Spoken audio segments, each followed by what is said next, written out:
రాజకీయ నాయకులు అట్నే ఉండాలి. గత ప్రభుత్వం చేసిన తప్పులనే కాంగ్రెస్ ప్రభుత్వం చేస్తుంది. ఇంతకు చదువుకుంది ఇదిగా. నిరుద్యోగులపై కాంగ్రెస్ పార్టీది కపట ప్రేమ.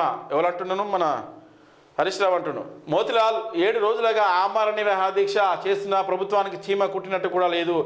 ఆమరణ దీక్ష చేస్తున్న మోతిలాల్ను పరామర్శించి మాజీ మంత్రి హరీష్ రావు కాంగ్రెస్ ప్రకటించిన జాబ్ క్యాలెండర్ ఏమైంది?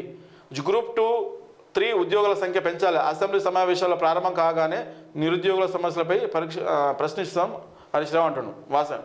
మీరు అధికారంలో కూడా మీరు పట్టించుకోవాలి. ఇంకా నీతులు ఎన్నమంటారు మనకు అట్లా మీరు చూసుకుంటే కూడా బాగానే ఉంటుంది. ఇప్పుడు వస్తుంది యాదికి వస్తుంది. ఎందుకంటే అధికారం కోల్పోయినాం కదా.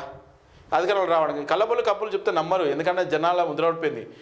టీఆర్ఎస్ సర్కార్ మాకేం చేయలేదని కాంగ్రెస్ గవర్నమెంట్ చేసింది. ఇప్పుడు కాంగ్రెస్ గవర్నమెంట్ కూడా అట్నే చేస్తుంది. మొదలాలు నాయక ఏమడుగుతున్నా ఆయన ఏం చేస్తున్నావు? జాబ్ క్యాలెండర్ మీరు అన్నారుగా 100 రోజుల్లో జాబ్ క్యాలెండర్ ఇస్తున్నారు. 2 లక్షల ఉద్యోగాలు ఇస్తున్నారు. ఈ గ్రూప్ 2, 3 ఉద్యోగాల సంఖ్య 2000 పెంచుతున్నారు. అది పెంచలేదు. తర్వాత 46 జీవో రద్దు చేస్తున్నారు. ఏకంగా రద్దే చేస్తున్నారు. దాని కమిషన్ వేసారు. ఎందుకు టైంపాస్. 310 జీవో దాని గురించి మాట్లాడలేదు. రెండవది ఇంకోటి గ్రూప్ 1 దాంట్లో ఫైనల్కు 1:50 ఉండేది గతంలో. ఇప్పుడు 100 చేస్తా అని చెప్పారు. మీరే ఇచ్చారు. మళ్ళీ బట్టి విక్రమార్క గారు ఇచ్చారు. 1:100 చేస్తా అని చెప్పారు. ఏం చేయలేదు ఇంతవరకు. ఏమైంది? 1:100 చేస్తే నష్టం ఏమింది నాకు అర్థం కాదు. ఒక ఉద్యోగానికి 50 మంది పోటీ పడాలని మీ ఉద్దేశం. ఇప్పుడు 100 మంది పోటీ పడతా అంటున్నారు. తప్పేముంది? వాళ్ళకి ఛాన్స్ ఇవ్వచ్చు కదా. ఇప్పుడు 100 మందికి ఇవ్వట్లేదు జాబు. 100లో ఒకరికే ఇస్తున్నారు కదా. అవకాశాన్ని ఇవ్వాలి కదా. మీరు ఇస్తానని అట్లా హామీ ఇచ్చే మీరు అధికారంలోకి వచ్చారు కదా. ఆ మోతిలాలు నాయకు ఏమైనా అయితే ఏంది? ఆయనకి ఏమైనా అయిందనుకో ఈ రాష్ట్రం అగ్నిగుండం అవుతుంది. ఎవ్వరు ఊరుకోరు. చాలా వ్యతిరేకత ఏర్పడింది. ఈ విద్యార్థులు చెలగాటం ఆడితే అధోగతి పాలవుతారు. ఎందుకంటే మన రాష్ట్రాన్ని సాధించుకున్న విద్యార్థులదే మన నిరుద్యోగులదే ఎక్కువ బాగుంది.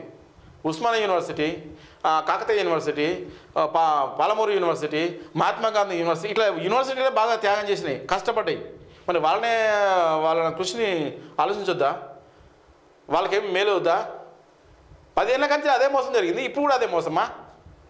గతంలో ఉమ్మడి రాష్ట్రంలో ఉన్నప్పుడు మోసమే జరిగింది. గతంలో బీఆర్ఎస్ సర్కార్ ఉన్నప్పుడు మోసమే జరిగింది. ఇప్పుడు కాంగ్రెస్ గవర్నమెంట్ కూడా అదే తోవలపోతుంది.